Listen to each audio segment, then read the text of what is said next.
Ladies and gentlemen, it's quite an honor for Kentucky Humanities Kentucky Book Festival to have two Pulitzer Prize scholars and historians on our stage this afternoon, and we appreciate both of them taking the time to be here to be with you. Jon Meacham was awarded the Pulitzer in 2009 for American Lion, Andrew Jackson in the White House. He has written many bestsellers, most recently The Truth is Marching On. That's his book on John Lewis and the Power of Hope, The Soul of America, Hope of Glory, Reflections on the Last Words of Jesus from the Cross. He is the Distinguished Chair at Vanderbilt University, a lecturer in history, politics, and religion. He's even written a book with Tim McGraw. But I think you're here to hear him discuss a Kentuckian, a native son, this afternoon. Professor David Blight last appeared on our Kentucky Humanities Kentucky Book Festival virtually in 2020 after his 2019 Pulitzer Prize for Frederick Douglass, Prophet of Freedom. Woo. He is, of course, a scholar and teacher and public historian at Yale University. He holds the Sterling Professor of History chair.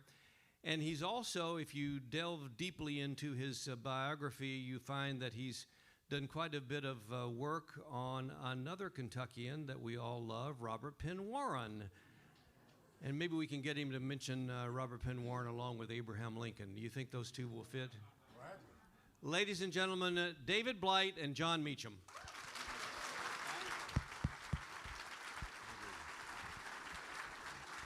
Thank you.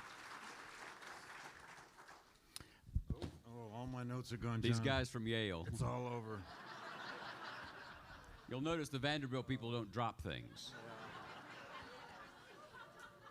Well, we'll see. We'll see. Thank you so much to everyone with the Kentucky Book Festival. What a fabulous turnout. What an amazing event. What a great bookstore. Yep. I've come to love book festivals like almost nothing else, and this is my book festival tie, by the way. These are books. These are books. Reverend Meacham. Professor Meacham. It's actually a great thrill to do this with Jon. It's my honor to do this with Jon. I'll sort of Check back in an hour. Yeah, well, I'll sort of go anywhere he tells me to go. Jon, I first want to know, I want to hear you talk about when you started this Lincoln book and why, and I'll tell you a quick story and then turn it right over to you. Somewhere around 2005 or 6, I was part of a group of about 10 historians, and it was all these Lincoln scholars plus one person who knew something about Douglass, invited by Steven Spielberg to a hotel in New York for an entire day. Spielberg ran the seminar. He was planning his Lincoln movie, and at that point they were planning to do the entire presidency. It was an amazing day. He had Tony Kushner there with him, his screenwriter. But at the very end of it, after listening to all these didactic historians, he kind of had it. That's redundant. Touche. One for Vanderbilt. At the end of it, Spielberg said, "Look, I just want the country to know what a real president was." Now, he was saying that, I guess, at the beginning of the second term of George W. Bush. Did you write this because it was the Trump era, or were you already going to do it? Oh, great question. One of the great things about America and about history is W now looks like Cicero.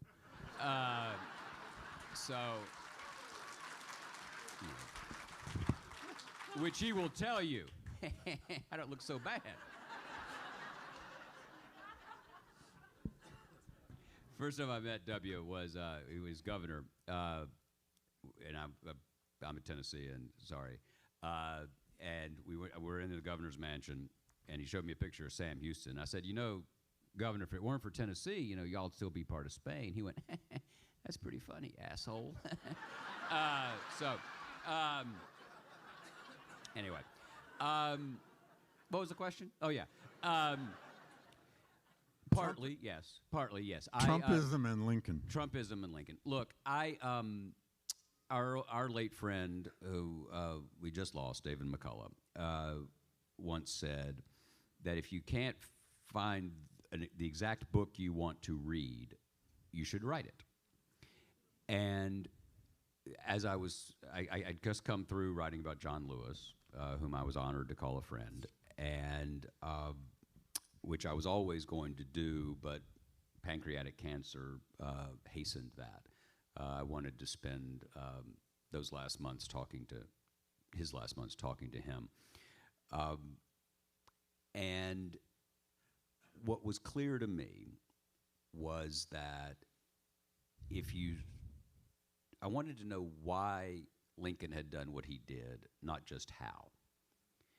And the why is more, as you know, falls more into biography than history, right? There's a certain level of speculation. So we were deeply divided. I'd written a book right after Charlottesville, called The Soul of America, a phrase that was part of Dr. King's motto of the Southern Christian Leadership Council. The goal of the Southern Christian Leadership Council was to redeem the soul of America. And my argument there was that strife and division are the rule, not the exception, in American life. And so acting as if there's never any hope is ahistorical, which I continue to believe. What I do think is different today is I thought this was 1932 or 1968. Imagine a world where you want it to be 1968, right? The difference is that Herbert Hoover didn't put election deniers on the 1934 ballot. Hubert Humphrey didn't do that in the 1970 ballot. And so we can talk about that in the fullness of time. I wanted to answer the question, how did a fallen, frail, and fallible president negotiate fundamental questions of liberty, union, identity, and power? And so this is an academic, long-winded answer to this. Absolutely grew out of our current strife, absolutely. And I will bring you back to the 64 election a bit later, but Lincoln would have accepted defeat, would he not? So David and I, because we don't actually work for a living, he said that, I didn't. I have 4 jobs at Yale, and they all followed me here, but go ahead. But imagine a world where you get to spend your time in conversation with the past, trying to make it somewhat relevant to the present, and you get to come talk to folks like you. That's a good thing, right? It's a good gig. And give me this audience any day than another history department. Well, that's true. That's true. That's absolutely true. So sorry, I probably have a few friends here who are. Anyway, go ahead. That's all right. There's no tenure review today. So, what was I saying? 64. Oh, 64. Lincoln, Sorry, 64. Would he accept defeat? Oh, so I have a theory. Sorry, I have a theory. He had a late flight. Forgive me. Middle-age memory is kicking in, which is just an oxymoron, middle-age memory. So there are points in the lives of these great people. I'm sure there was one for Frederick Douglass. There was one in my experience with Thomas Jefferson, with Andrew Jackson, and with Lincoln, where I think biographers get tired. You come through, if you think about their various stages, you come through important periods. So in Lincoln's life, you get him to be president. He fortifies Sumter. Bull Run happens. The battle over the Emancipation Proclamation. He goes to Gettysburg. He gives the great speech. And then you're kind of tired as a writer, right? That's a lot. And so suddenly Ford's Theater is kind of interesting. So you sort of scramble down the field a little bit.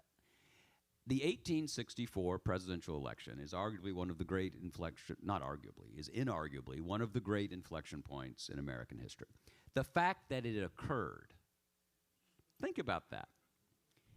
Abraham Lincoln insisted on a full, free, and fair election. It was the first election, by the way, that featured mail-in voting and absentee ballots. Right?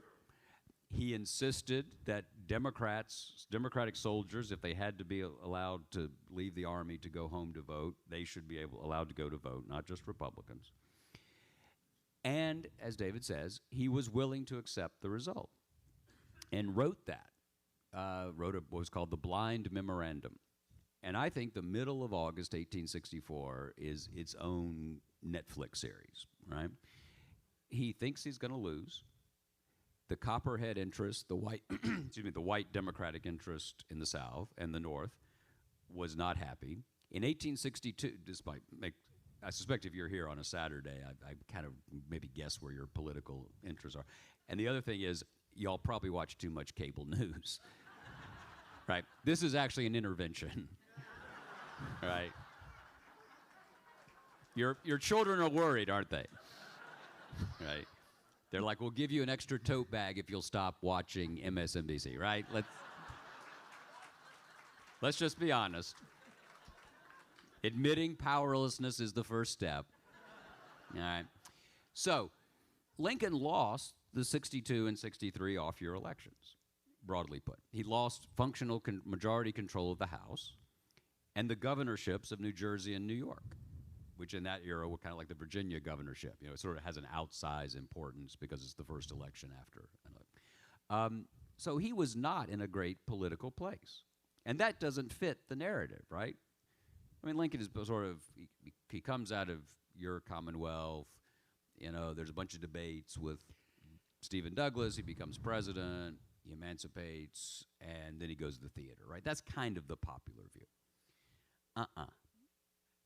So in 1864, the Republican platform is in favor of an abolition amendment, what became the 13th Amendment, a remarkably revolutionary thing, both in the politics and laws of slavery and of American life.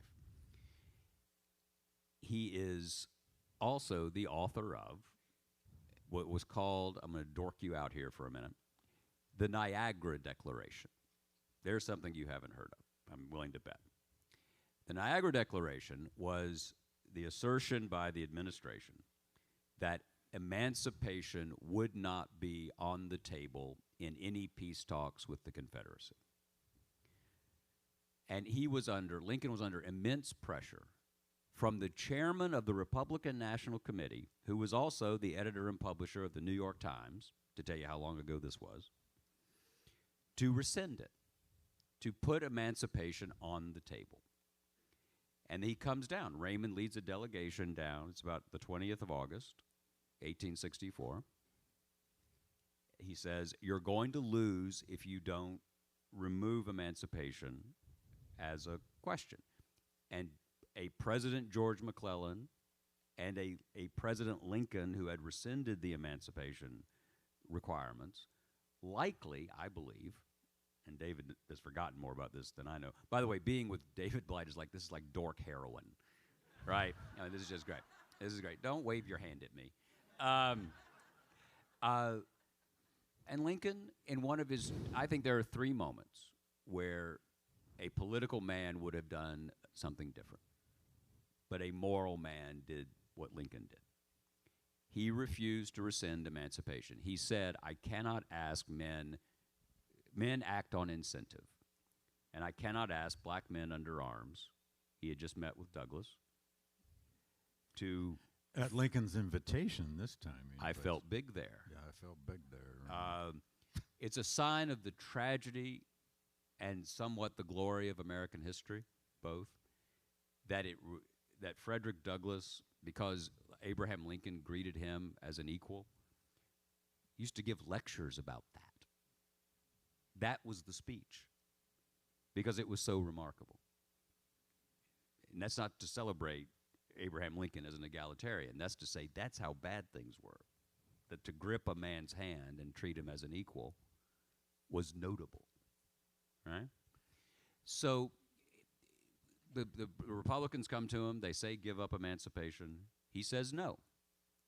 He writes a memorandum that says it looks likely that this administration will be defeated at the polls, and if so, it will be my duty to cooperate with the incoming administration to save the Union, because he will have won it on terms that I do not believe it could be saved.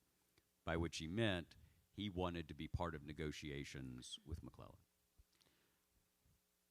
Well, and then Atlanta falls, and it's okay. But he didn't know that. Lincoln didn't know that. Atlanta falls, Mobile Bay fell. I mean, the war really turned.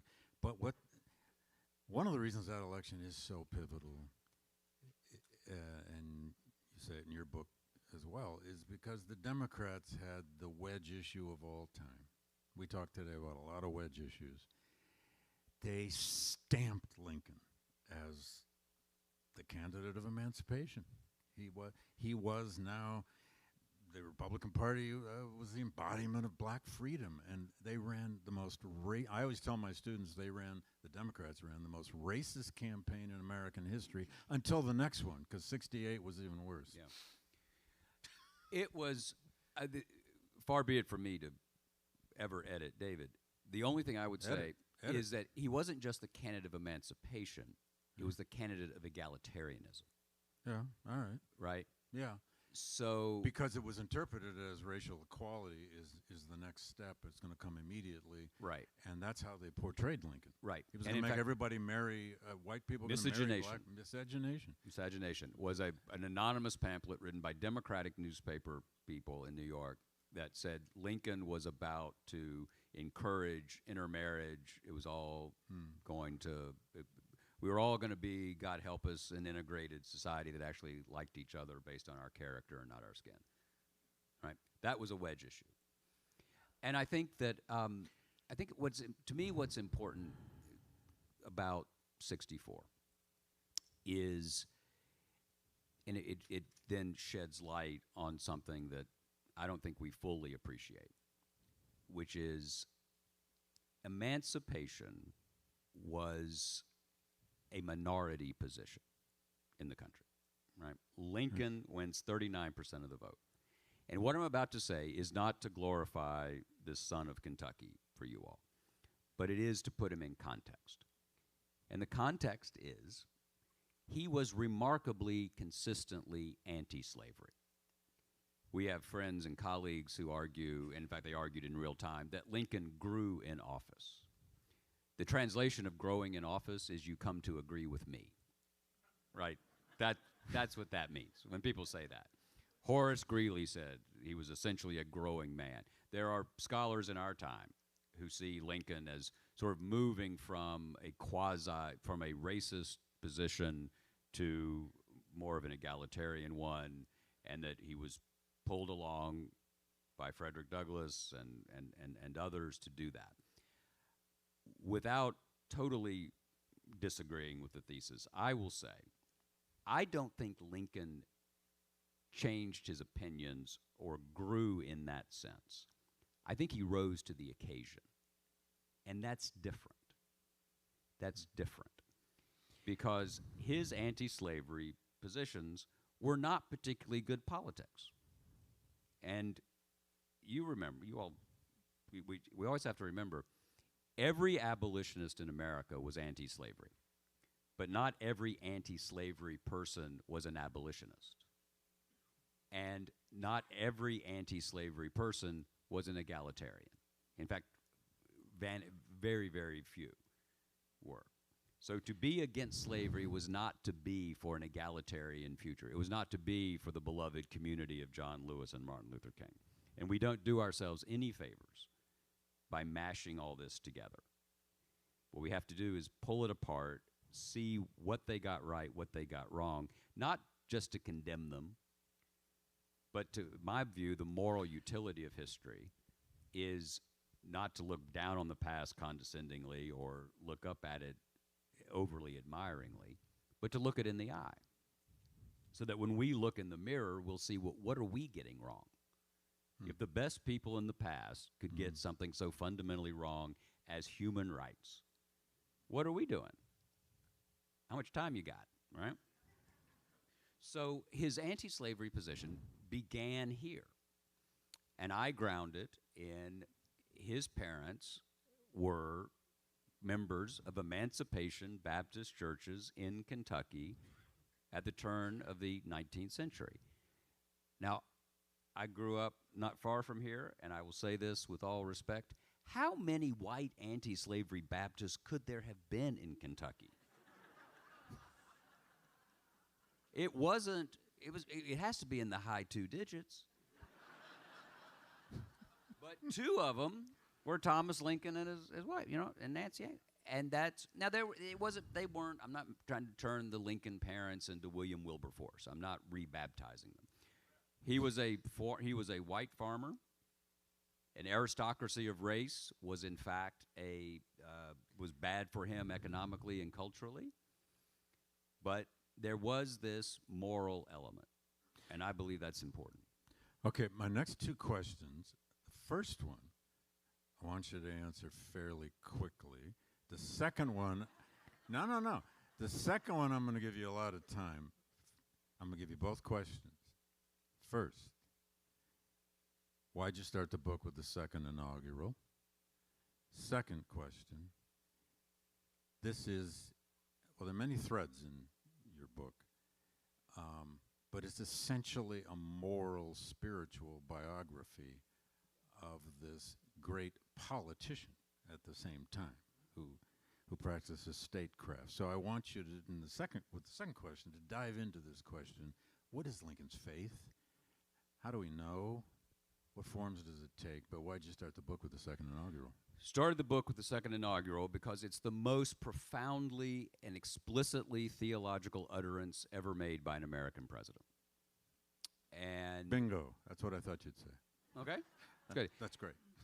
David has just made the mistake that many White House correspondents make, which is when you ask 2 questions, you never find it. The second one, you might as well have just whistled. We'll never find that question again. Except it's the core of your book. Well, that the thing, easy come, easy go. So here we are. When Abraham Lincoln, on Saturday, the 4th of March, 1865, speaking to one of the first integrated crowds ever in American life, the second inaugural, you had a lot of black Americans in Union uniforms. You had Frederick Douglass. And Douglass is right down to his left. Right. Looking up at both Lincoln and then Andrew Johnson. We'll get to that in a minute. He could probably smell the George Dickel from there. I used Dickel on purpose because I don't think he drank y'all's stuff. Tennesseans say we have something. We don't have much. But we try to struggle for sour mash. So he stands there. I didn't realize when you come to either Kentucky or Tennessee, you have to have a bourbon joke. Oh, yeah. I got to. Yeah. I can't do an authentic bourbon joke. So go ahead. People in Connecticut don't know how to have fun. Well, that's the main problem, right? It's like, okay. Let's dance to NPR. Good. Now that one I can use. Go on. Steve Inskeep as Dick Clark. Wrong with you. Anyway, back to the moral, the theological statement of American life. So Lincoln stands up there and says that it may be that God has ordained that every ounce of blood drawn by the lash must be answered by an ounce of blood drawn by the sword. And if that be true, then let it be said, as it was said 3,000 years ago in the Psalms, that the judgments of the Lord are true and righteous altogether. Whoa. Let's sit with that for a second. All right? A president of the United States, standing at the heart of secular power, beneath a dome he had made sure was finished during the war, is saying that there is a divine force beyond time and space, beyond temporal affairs, that is so interested in the events of a particular geographic polity that he's keeping track of the ounces of blood spilled by different means. And that until there is an equality of blood shed for the price and the terrors of slavery by the price of war, that the war will not end. That's an American president. It's the most profound, and it's not, a lot of presidential rhetoric is conventional, right? God bless America, that can kind of mean anything. Part of the civic religion in the United States is that we are a very non-sectarian. It's broadly theocentric, almost to the point of banality. That's not banal. That's not conventional. And so, to the second question. You're already in it. Yeah. What made Abraham Lincoln, at that hour, say that? He had grown up, as I said, as a Baptist in the dark and bloody ground. Indiana, Illinois. He never became a conventional Christian. I have a theory, by the way, that I have a little category of things about the small things, like the wing of a butterfly that produces a hurricane. And so this is a part of a category I have that we owe Samuel Hill, a man you've probably never heard of, modern America. Okay? And the theory is, it's the same reason I think that Bonanza won the Cold War. All right, bear with me, okay? Bonanza is a lot of us remember Bonanza. Yeah. I try to keep it culturally relevant for you. Next, it'll be Green Lantern. Blight's getting a little up there. Anyway, so Bonanza debuts. It's a full-color, blockbuster Sunday night show, right? It drives a black and white show called GE Theater off the air. The host of GE Theater was Ronald Reagan. He needed work. Play with that, Mr. Yaley. So basically, I didn't go to Yale, by the way. Basically, Hoss brought down the Berlin Wall. Okay? All right. So here is the other example of that. That Samuel Hill took an atheist tract that had been written by Abraham Lincoln, based on the sort of the clinical views of Thomas Paine and Constantine Volney and others, and it said organized religion is a myth and a same kind of thing that Thomas Jefferson wrote. And Samuel Hill is a storekeeper in Salem. So he's very young when he does it. Very young. And he takes it, he grabs it. He knows Lincoln might want to go into politics. So Samuel Hill, this tavern keeper basically, burns this thing, saying if you ever publish this, you'll never be elected in America. Thank you, Samuel Hill, because he was right. He's never a conventional believer. He is soaked and suffused by the King James Version, by the biblical idea of history, that there is a beginning, a middle, and an end. We are in the middle. What we do here, what we tend toward, may ultimately be rewarded or punished. So he saw history as linear in that sense, heading toward a culmination. And he saw, as Frederick Douglass did, he saw that there was a universal good to which we must tend, to which we're called by conscience to realize. And I believe that he held that view through the 40s and 50s. It deepened, not least because of the political crisis of the age. Sometimes you have to take these folks at their word. And Lincoln said again and again, we believe slavery is wrong. They believe it is right. And on that issue, everything turns. And so if you say something's right or wrong, you have to ask, well, it's like what we all say in the South about a thermos. Sometimes it keeps things hot and sometimes cold. How does it know? How do you know it's right or wrong? Well, there has to be a standard. And for him, the standard was, does this meet conscience or not? And he says, as I would not be a slave, so I would not be a master. That expresses my definition of democracy. But he came to that as a moral position.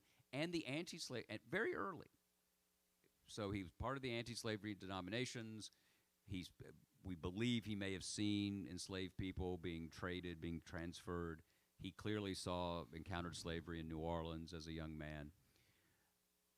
But the anti-slavery position in Illinois, it was not a political winner. Note, he won 3 or 4 state legislative terms, he won 1 House term, and then he didn't win again until the presidency. So if anti-slavery politics had been a big winner, he would have been Senator Lincoln before he was President Lincoln. Why did he stick to it? Because he thought it was right. And I believe that was a moral determination. I think the moment, to me, the other great, we talked about 64, at the beginning of the journey, and this is a very Kentucky story, in 1860, 61, after Lincoln becomes president, he is presented with a totally rational compromise to avoid civil war, proposed by your senator, governor, senator, very prominent figure, Crittenden, James Crittenden, James Jordan Crittenden, I think he was. And it was a totally plausible thing. You know, smart Alex on TV would have solemnly said, oh, this is exactly the way to do this, you know. What was the compromise? The compromise was to reinstitute the Missouri Compromise line, take it to the east coast of California, and open basically what we think of as Arizona and New Mexico to slavery. Which the Dred Scott case had declared unconstitutional. Right. So, let's think about that for a second. Again. So, Charles Francis Adams is for it, of Massachusetts. So you have a border state senator, you have some fancy Republican elites who are for it, you have 20,000 merchants and business leaders in New York who write a letter in support of it. Insofar as we can gather political opinion in that era, it would have polled really well. Because what was America but not an exercise in draw the line, kick the can down the road a little bit? Lincoln says no. Seward wanted to do it. The sainted Seward, right? He wanted to do it. Lincoln said no. Why did he say no? It's a little like Churchill in 1940. Appeasement had not worked. The national government had appeased my native state, your native state, again and again and again, and it had not worked. And Lincoln said, if we give them this now, they'll just come back again. They'll come back for Cuba. They'll come back for Mexico. We know where the border is. They didn't. There's this whole idea that there was going to be a golden empire. It was called the Golden Circle. What was it? 3 or 4 presidential administrations had tried to get Cuba. Oh, yeah. Annexation of Cuba was a sort of regular thing of every Democratic president, 4 in a row. Because it was going to be a slave territory, enslavement edition. And Havana was the center of the Golden Circle. And there was a group, a paramilitary group, called the Knights of the Golden Circle. John Wilkes Booth was, if not a member, certainly familiar and supported by them. And that Richmond would be the political capital, but Havana would be the social and cultural capital. And y'all know what the original meaning of the word filibuster is pirate, freebooter. And in 1857-58, a Tennessean, a guy from Nashville named William Walker, known as the gray-eyed man of destiny. He had a great PR agent. He launches a private war against Nicaragua, takes over the country, and reinstitutes slavery. And that was the plan. It wasn't just we're going to hold it to this place. So Lincoln's position to want to hold slavery where it was in context, a fairly radical not radical, but a strong anti-slavery position. I don't say this to glorify Abraham Lincoln. I do say it to note that while he wasn't Martin Luther King in a stovepipe hat, he shouldn't be canceled either. Bravo. All right, let's shift to the cold-eyed political side of this man. Calculating political side of this man. Let me just posit something, and you can take it from there. Lincoln also saw, well, from much earlier than the Dred Scott case, certainly Kansas-Nebraska brings him back into politics. He gives the Peoria speech. He takes a stand about the expansion of slavery. But in the wake of Dred Scott, he joined, in effect, the conspiracy theorists. No? Because the Republicans had built their brand. They didn't have that word then, but they had built their brand on the idea of a slave power conspiracy. And as you well know, the House Divided speech, which is his speech announcing his candidacy for the Senate in '58, the first page is the poetry, the biblical poetry. It's beautiful. But people rarely read past that, because the next 7 pages is a diatribe against the Dred Scott case and an argument that the slave power conspiracy is just that. He calls it a plot to take over the liberties of all Americans. And you can see there that engine of the Republican Party, which he's trying to become the head of, this political impulse to sell this idea to the American people. And it wasn't just a conspiracy theory. There's some evidence at the root of this one, contrary to some of the others we have to hear about today. That political Lincoln now is not only driven by ambition, but he's driven by a political ideology that he believes in. No? Absolutely, but it's a political ideology with a moral core. Yeah. And that, and my argument in this book is that if you send someone to the pinnacle of power who does not have a moral core, God help us. I mean that. I mean, I'm not. I am fully capable of cheap applause lines. It's how I've built my life. But I mean that. They thought you were talking to Nixon. But it's clear. Oh my God, Richard Nixon is St. Francis of Assisi compared to Jesus Christ. Sorry. My favorite Washington story about that is Dwight Eisenhower he assigned his Secretary of Agriculture, Ezra Taft Benson, who was a Mormon, to pray at the beginning of every cabinet meeting. And once during the Suez Crisis, Eisenhower came in and jumped right into business. And about 20 minutes in, he said, "Jesus Christ, we forgot the goddamn prayer." I love that.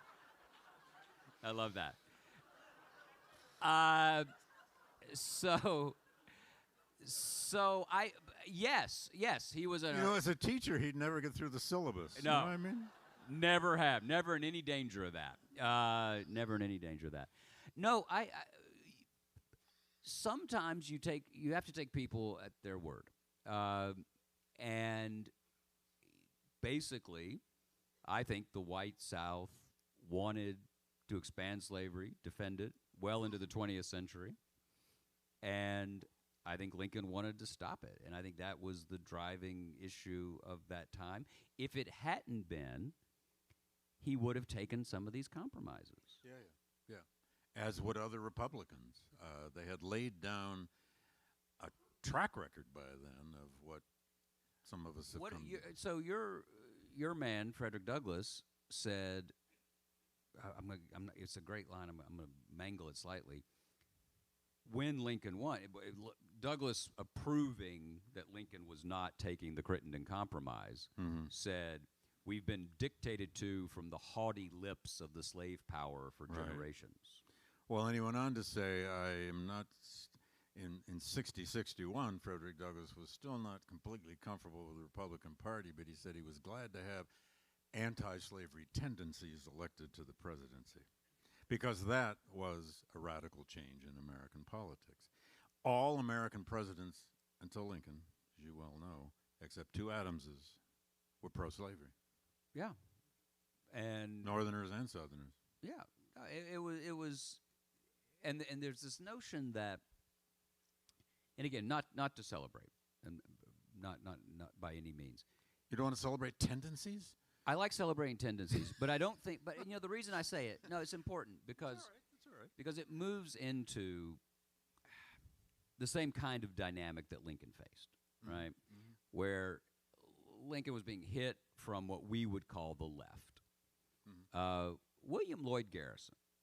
Here's and this is something that right now, and I'm not a Democrat, I'm not a Republican, so take what I'm about to say. This is not a partisan observation. It's what I believe is a rational one. The left in America today, our time, is, you can disagree with them, but it's a recognizable line of argument in American experience, right? It's a coherent view. Don't have to agree with it, can disagree with it, but it's a recognizable thing. Broadly put, the right has fallen out of that conversation, right? And so it's not both sides. So I say that because what I'm about to say is kind of a both sides thing. So I'm not drawing that equivalency at all. So William Lloyd Garrison, in one of the great, talk about this book festival panel, You Get Me and Blight.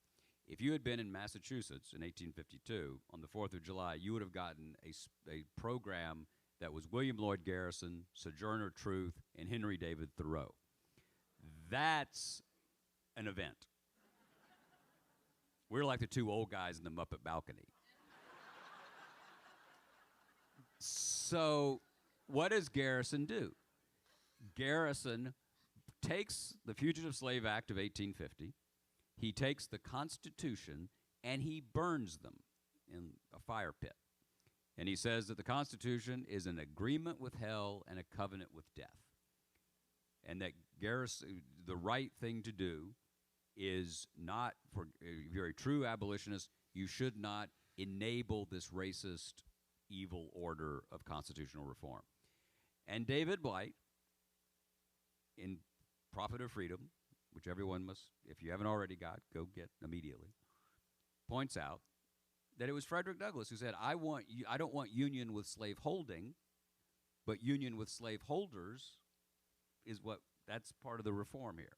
And he says, the title of this book is drawn from Frederick Douglass and the Bible, but they're very closely aligned, in which, as like the minister once said, as our Lord said, and rightly, in the great Rochester speech, Douglass says, I do not despair of this country. The fiat of the Almighty, let there be light, has not yet spent its force. So he believed in the means of amendment, adjustment, and reform. And it fell to Lincoln to try to shed that light. I think I'm being told it's time for Q&A. Yes, it is. So I do have another question for John, but I'll get it in during the Q&A if it's okay, That sounds great. unless somebody else already asks it. So we have a question over here. All right. Yes, Brian Clardy, Murray State University, Hi, Department Brian. of History. How are you doing, Dr. Blight? Mr. Meacham, we met at Sewanee 10 years ago. I was on the board of trustees there, and it's good to see you again. Wonderful. So you know the best way to describe Sewanee? It's Downton Abbey meets Deliverance. Pretty much. Yeah. That's about right. That's about right. My question is with regards to the analogies that people are making that we're headed toward another civil war. And I hear that quite a bit. And with all the violence that's gone on since January 6th and threats of violence on the floor of members of Congress, if we are headed toward a civil war, which personally I don't think we are, but if we are, Are we expecting to see, especially with what happened yesterday with Nancy Pelosi's husband, Paul Pelosi, are we looking at another Brooks Sumner incident or worse? It's a great question, and thank you for your service to alma mater. So I want David to give his view here. I believe. Let me say first. I'm fortunate. The Pelosi's are personal friends of my family's, and Paul Pelosi is one of the greatest guys you'll ever meet. I call him the Italian-American John Wayne, right? He's this big, charismatic guy. When my wife first met him, she said, I always wondered what kind of man could deal with, Churchill and Manolo Blahniks. That was pretty good. Y'all go ahead and enjoy that. But she's the toughest woman. She's Barbara Bush if Barbara Bush had been a Catholic girl from Baltimore, right? I mean, and if Nancy Pelosi has a filter with things she doesn't say, I don't want to know what's not getting out. But Paul is an important, good-hearted, lovely, lovely man. And so we're praying for him. The medical news is good, blessedly. He's an 82-year-old man who just got attacked with a hammer because his wife, who's second in line to the presidency of the United States, believes in the journey toward a more perfect union. That's why. And so words matter. Well, we get this, and you get it too, Brian. I mean, if you're a historian right now and you've written about the Civil War, there are lots of journalists who call up and say, my deadline is an hour ago. Are we on the brink of a new Civil War? And be terse. Yeah. One of the problems with this question is that we are blinded by our real Civil War. We know so much about it, or we think we do. Armageddon, incredible bloodbath, horrific battles, massive armies. That's not what will happen in the 21st century, if this happens. It won't be regional. But in many ways, we're already there. We have civil conflict. John has a better phrase for that. What's your phrase? I believe that we're engaged in unfolding civil chaos punctuated by violence. We have a degree, the nice word now is polarization, right? That word's almost not, is not as useful anymore. We are deeply, possibly irredeemably divided on some issues. Now, maybe not. Elections may determine that or may not. But we have to be honest. And speaking of honesty, that big Civil War was started obviously by secession. And that white nationalist insurgency was much more honest. They told us why they were doing it. They told us what they were doing it for. And they tried to create and invent a nation in order to do it. Now, thank God they lost. But this current white nationalist insurgency is not as honest. I'm terribly sorry to be the one and to the entire audience to say that, John, if you were to make your flight, we're going to have to cut this out right now. No. I'm fine. No, Me? no, Are no. you? Yeah. I have a flight, but it's not till 3:35. I'm driving back to Nashville. Well, let's go then. We're good. Unless Blight has sent a jet for me or something. Then we do have some time for some other questions and answers. No, we're fine. That We're would fine. just I be think fine. we yeah. planned. Now, we had no, plenty wait. of time, It yeah. may be that. Is that a passive-aggressive Irish goodbye? I think maybe they want us out of here. No, sir, not in any way. If your travel agent is here's. Are you trying to you have put me one, on an sir. Here's earlier one right flight? here. Get me out of Here we here? go. I have a quick question. All through history, I heard that Lincoln, after the Civil War was over and emancipation was kicking in, had abdicated for African Americans to be deported to Haiti. Is there any truth to that? David knows is better on this than I am. I'll quickly say Lincoln's position on slavery and race well into 1863, and then there's debate about 64, was the following program: that slavery would be contained to its, well, this is before the war. What he wanted to do was emancipate, compensate slave owners, not the enslaved, and create voluntary removal from the national homeland. And one of the chilling things that when you do books like this, you learn things you don't know, and then you re-encounter things that you do know, but you see them with different eyes. There's one of the most remarkable things in the middle of a state paper in the American history, which is the middle of the famous 1862 State of the Union message, what was called the annual message then, delivered to Congress in December of 1862. And the part we all remember of this message is the part where, that Sam Waterston reads when Aaron Copland is playing in the background, right? That fellow citizens, we cannot escape history. This Congress and this administration will be remembered in spite of ourselves, in honor or dishonor, down to the latest generation. We shall either meanly lose or nobly save the last best hope. Goosebumps, right? Some of you probably just had a little frisson. It's in the conclusion of a message that in the middle of that message, he proposes a gradual plan of emancipation with compensation for slave owners to end slavery by 1900 AD. It's in cold type in the middle of the heart of the American canon. And a little tiny bit of context, and then you can fact check me, is so our British friends often say, well, we took care of this in 1833, Okay, but let's just so there's global context about this. Not excuse, but context. 1833, there were 800,000 enslaved people in the British Empire. They excluded India from the abolition, and they compensated slave owners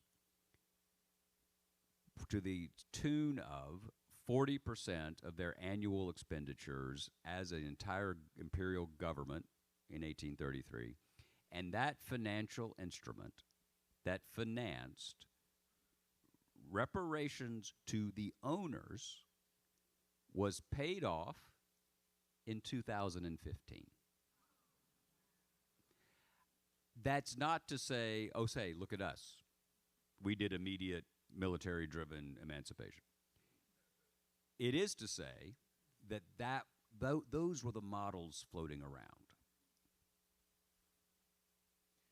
Colonization, the planned removal of black folk from the United States, is the most difficult question about Lincoln's political craft. Historians have disagreed and agreed on this one for generations. What did he really mean? What was he really going to do? Was it only a trial balloon? And on and on and on. You have to look back at each actual context, as John is doing here. When Lincoln was a believer in colonization quite forcefully before the Civil War. He was a Henry Clay Whig, and Henry Clay was one of the founders of the American Colonization Society. Chaired by Madison and Monroe. Oh, yeah, invented in the U.S. Congress in 1816. This came out of this idea, which Lincoln shared, that a future of biracial equality would be so difficult if emancipation ever came that the best option would be voluntary removal. Voluntary. Now, one important fact in this story is that Lincoln is still arguing for colonization very openly in late 62. Into 63, of course. I mean, he writes that annual message as he's also already crafted the preliminary Emancipation Proclamation and the final one, which he's going to announce on January 1st. There's only 2 weeks or 3 weeks between these two documents. And in that second Emancipation Proclamation, there were two significant changes from the preliminary. I don't want to get you in too much into the weeds, but the preliminary Emancipation Proclamation was an invitation for the South to lay down its arms, which it wasn't going to do, and he knew it, and come back into the Union, and implied that slavery would be left alone. But if they don't come back into the Union, slavery is going to end legally on January 1st in most places. But in the final proclamation, there are two changes. There's no mention of colonization. And two, it calls for the recruitment, it orders the recruitment of black soldiers into the army, which is a revolutionary act eventually. Now, I'm not here to defend Abraham Lincoln on every count either, and I never do. But in colonization, it's a very difficult story, especially if you look at, again, at August of 62, when he invited a group of black ministers to the White House. It's Lincoln's worst racial moment. And this is August 62. We don't know where this war is going. Antietam hasn't happened. Lee's invading the North. Everything's up for grabs. He invites a bunch of local black ministers from around Washington, D.C. that no one had ever heard of. He didn't invite any major black abolitionists, and he asked them, he told them in front of reporters that the war was happening because of them, and that they really had no future of equality in the United States, and he asks them to become leaders of colonization. And he didn't ask them for their open opinions either. Now, that's going to change tremendously, because within a month he's going to issue the preliminary Emancipation Proclamation. So it's always led us to wonder. And he had told the cabinet he was going to do it before the meeting. And the cabinet, by and large, didn't want him to do it. There's a great section in Jon's book where he deals with this question of Lincoln's contradictions. Lincoln is a contradictory creature. Or as I like to say, contradiction makes the world go around. I mean, who isn't contradictory? But he doesn't know where this war is going. But you got to be honest about his beliefs in colonization. Although after the Emancipation Proclamation, he never really entertains again a serious approach to removal of black folks from America. It's part of the national story. And again, understandably, we sort of look back and history moves in kind of a Schoolhouse Rock way, and it unfolds, and all of a sudden, somehow or another, we're on the Pettus Bridge, right? There's a line between Ford's Theater and the Pettus Bridge as we think about it. Long time, 100 years there. And there were not, it's not as if Lincoln, and this is painful to say, it is not as if Abraham Lincoln was resisting a huge tide for a multiracial, integrated democracy. There wasn't a great tide for that. And guess what? There still isn't. So when we think about the country, there's a huge debate in our world. Were we founded in 1619? Were we founded in 1776? My theory is the country we are in on this Saturday was founded in 1965. The first integrated electorate in the history of the United States of America was in 1968. With a little help from 1867 in the 14th Amendment. Unquestionably. And 68 in the 15th Amendment. Well, fine, the tool was there, Right. but in huge swaths of the No, it had been country, crushed. it was not used. Yeah, it had been crushed. Yeah, and by the way, you don't live under the Constitution of 1789. My question is, so John, you alluded earlier that President Lincoln was elected, and obviously because he didn't become a senator in Illinois, he was running on a platform that wasn't popular, but yet somehow got elected president. Today, though, we have people like Liz Cheney who speak the truth and then lose the election even though she's speaking the truth. So my question is... Not even though, because. Right. My question is, could there be a leader in one half of our political system that does run on an unpopular or an unpopular platform like the truth and get elected? And if not, what was different about that time versus this time, in your opinion? Oh, it's a great question. I'm a big believer that there's always room, that there's always the capacity for that. People say, oh, who do you see next? You know, we almost never see the person who's next until they're not next. And so that's my sort of pundit hat on. Abraham Lincoln won 39% of the vote, right? South Carolina didn't bother to have an election. So he was a minority president. I think that makes his courage about resisting the compromise. We talked about his courage in fortifying Fort Sumter, because Winfield Scott and, again, Seward weren't that interested in making Fort Sumter the final casus belli. The insistence on... I think one of the reasons I emphasize the decision in August of '64 not to give in on emancipation as a precondition for peace is that the debate over, that David alluded to and has written about so much, the debate over the proclamation, where it applied, when he would do it, was he holding that meeting on colonization for political purposes? A lot of Lincoln defenders have, I sometimes think of it as they think they have these historical X-ray vision glasses where they can tell when Lincoln was saying something for political effect as opposed to what he really believed. But it's coming at us with the same authority. And so, again, it's the thermos question. How do you know, right? So he means what you agree with him saying, and he's saying what you disagree with because it's for political effect. Well, that gets to an intellectual tricky place. I believe that he shows us that holding on to some core truth is what makes the country work, is what makes the country worth defending. And I believe that my own view is that what he held is what we should continue to hold, which is that the Declaration of Independence does in fact apply to all people, and that my recognizing your equality and dignity is not just the right thing to do, but it also means you have a better chance of respecting mine, that we live in a covenant, that democracy requires us to give and take when our natural impulse is to want to take.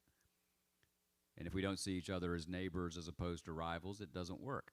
When I use the word neighbor, I'm careful, because in a category that's not big, which is called great tweets, it's like French military victories, about, what, we got the Francophiles here? I know we're near Versailles. You must get up in the morning memorizing these. No. So there's a woman, someone about 6 months ago tweeted that if Doris Kearns Goodwin and Mr. Rogers had a one-night stand, I would have resulted.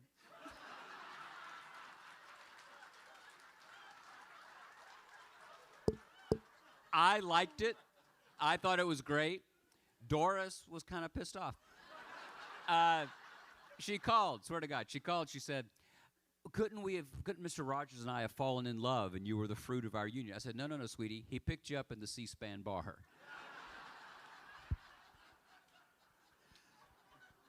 Oh, my God. God, I'd hate to ask a serious question. I was just told that we've had the last question. Is that true? here, and then we're done. Okay, this So this thank you. one right here. Okay. Thank you.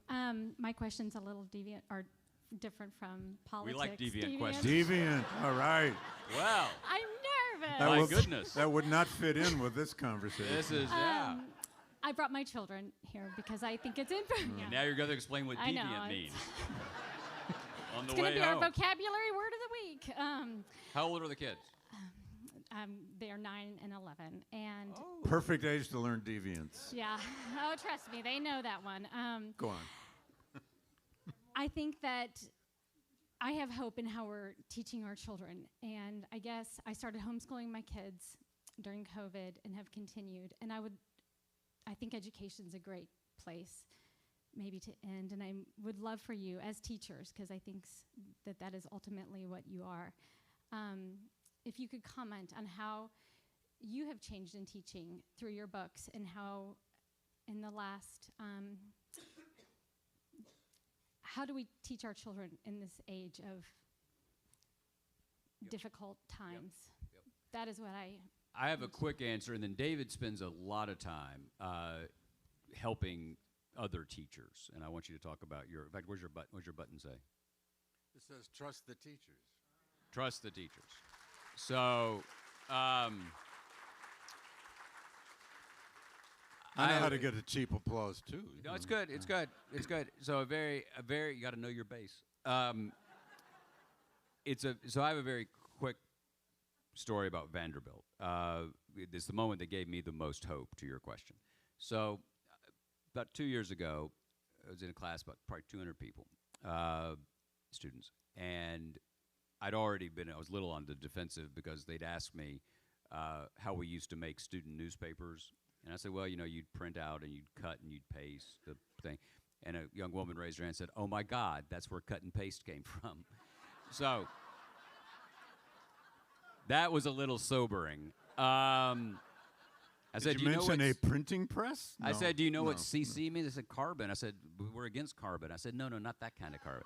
Anyway, so I was giving I would say it's a profound statement. It was a riff on how the Declaration of Independence was one of the fullest political manifestations of the Enlightenment era thinking about human equality, that the world was going from being organized vertically to being organized horizontally, and that the Declaration of Independence was for that. And a young woman, who now, of course, is in law school, raised her hand and said, no, I don't believe the Declaration of Independence is an enlightened document because of whom it excluded. I said, okay. I said, I want you to go read two things. Go read Frederick Douglass's 1876 speech at the Freedmen's Monument, a eulogy for Abraham Lincoln, which to my mind is the most profound statement about American biography, about the role of ambiguity in history. An amazing document. And then I gave him something from Reinhold Niebuhr, and I can't remember exactly what it was. And I said, we're going to talk about this next week. You're going to read these two things. And they came back, and you would have thought I had created a bunch of moderate Republicans. Because seriously, you know what I mean? They took it seriously. They said, well, politics is about limitation. It's about creating possibility, but not fully being able to realize them.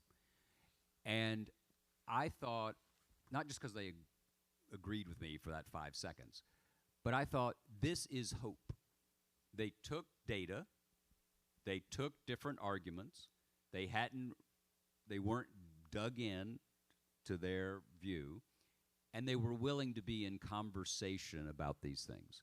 And so I think that's the key, is that the more we can just talk, the better. Now, David has more to say, is more important. I've been a teacher all my life, which is getting really long. I spent the first 7 years as a high school teacher in Flint, Michigan, which is where I grew up. And I still think it's the most important teaching I ever did. That kids I teach at Yale, well, most days don't really need me. Some days they do. This button comes from the fact that I direct a center at Yale, Gilder Lehrman Center for the Study of Slavery and Abolition, and we're doing our annual huge conference next week. on the topic of teaching race and slavery in the American classroom. And we are showcasing teachers from all over the country telling their stories. We also have some panels of incredibly distinguished historians who write textbooks and try to write this pluralistic, multicultural, chaotic history of this country. Time to end. I lost my pillow. Look, teachers are under terrible duress right now. Many of them are scared. I send out tweets about, it's the only time I tweet now. I send out tweets about our conference or about teaching. I get teachers writing to me asking me to contribute to their fund to buy supplies. They're all running personal GoFundMe things to get supplies, and that's only their smallest problems.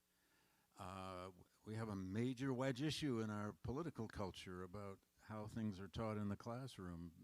Wedge issue in the sense that it was invented out of something called critical race theory, which nobody teaches. So, I mean, look, I know they're bad teachers. I taught with some. But I also know there's some great teachers. And I've spent 25 years doing summer institutes. John's done some of these with high school and middle school teachers. And there's nothing more inspiring than a room full of 25 well, they've chosen to be there. They're self-motivated. But there's nothing more inspiring than spending a week. It's exhausting. But spending a week with teachers who actually just want to know more. They want to read. They want to teach about real things in the past. They don't want to have to answer to an exam or to a school board full of parents who think they know what the curriculum should be. Curriculums belong...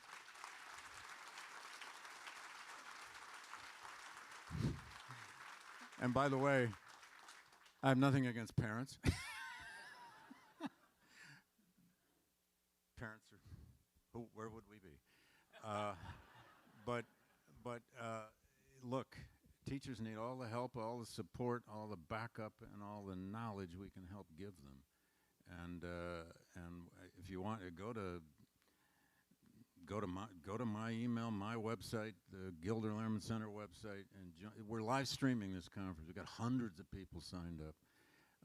It's all about this teaching. I got one last question for Jon, and he can take it out the back door as he leaves, or he can even try to answer it, and then we're out of here. But it comes from a review of my dear friend John Witt at Yale. He's a wonderful historian of the Constitution. He just did a really quite good review in the Washington Post. But he says, Jon, that you have become the, quote, redeemer-in-chief of the narrative of American exceptionalism. Do you accept that label?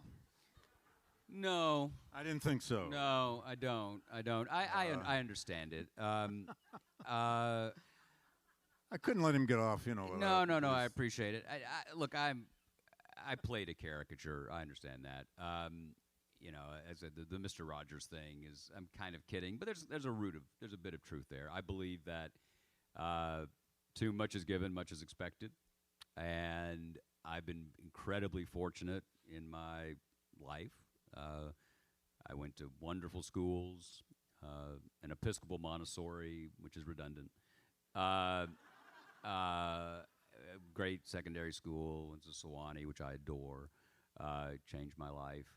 I started in journalism, and so I've always been somewhat public facing, which I enjoy.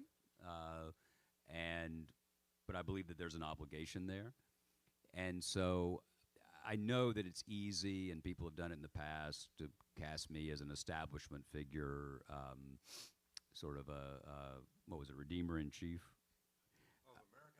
Of American exceptionalism. I'll just take redeemer-in-chief of America at this point, because I don't believe that I adore and value all kinds of work in this field, but I do write with an idea that folks like you, if I'm lucky, will encounter it. And if you encounter it, I'm hoping to contribute to habits of heart and mind that say, we're a little bit better off if we see each other in the light of the Declaration of Independence and not as reflexive rivals and foes. And is that exceptional? Is that exceptionalism? I'm not arguing about America's global role. I am arguing about a journey toward a more perfect union that has to be undertaken by imperfect people, because I know I'm one.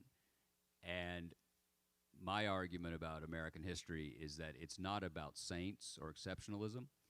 It's about sinners who manage to do one or two saintly things.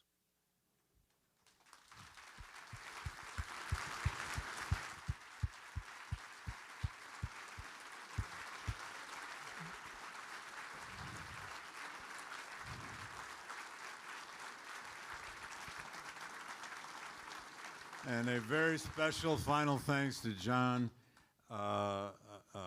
redeemer, stand-up comic, and terrific historian. Thanks, Jon. Thank you all so much.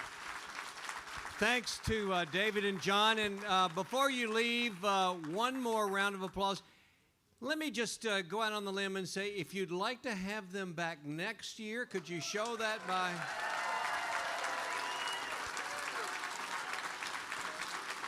Thank you so much for being here.